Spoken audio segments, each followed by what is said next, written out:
בלילות ועוד מחשבות, אבל הוא רגיש וזו קולט שגם בני המשפחה סוחבים שקים וזה קורה. התת מודע הופך תקליט ומעכשיו הוא מגונן.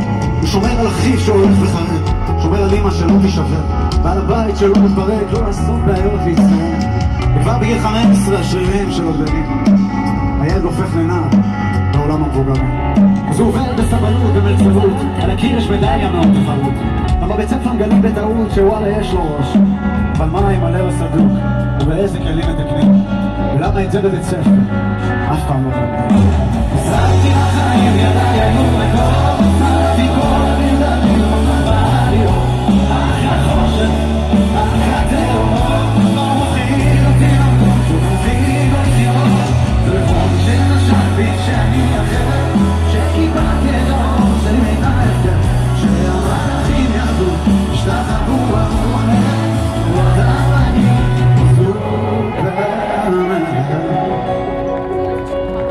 18 מלאו לנער, פתאום מכתב מהצבא. בינו לבין אמא, נפתחת מלחמת התשה.